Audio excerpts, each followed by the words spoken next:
Cela apparaît maintenant à l'écran. Oui, au fait, il existe différents types d'implants mammaires. Parlons-en. Les différents types d'implants mammaires correspondant bien sûr à diverses méthodes utilisées pour l'augmentation mammaire. Aujourd'hui, je vais examiner chacune de ces méthodes en détail. Parmi ces méthodes, celle que nous utilisons le plus souvent et que nous recommandons en priorité est l'augmentation mammaire à l'aide d'implants. Lorsque nous parlons d'implants, nous préférons généralement les implants en silicone remplis de gel de silicone. Bien sûr, il existe également des implants remplis de solutions salines, eau salée.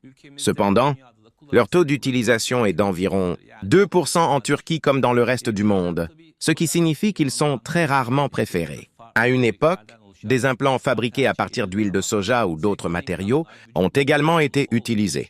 Cependant, les implants en silicone sont aujourd'hui le type le plus préféré car ils sont le matériau le plus compatible avec le corps humain. Les implants en silicone sont fabriqués depuis 1963, ce qui représente environ 61-62 ans d'expérience. Au fil des années, ils ont été continuellement améliorés et ont été utilisés par des millions de personnes dans le monde entier pour l'augmentation mammaire. Pour ces raisons, les implants en silicone sont beaucoup plus largement utilisés que les implants salins. Les implants peuvent être classés non seulement en fonction de leur contenu, mais aussi de leurs caractéristiques de surface. La surface de l'implant est-elle lisse ou légèrement texturée?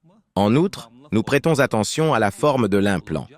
Allons-nous utiliser un implant de forme ronde ou en forme de goutte? Dos, anatomique? Nous aborderons bientôt ces sujets plus en détail.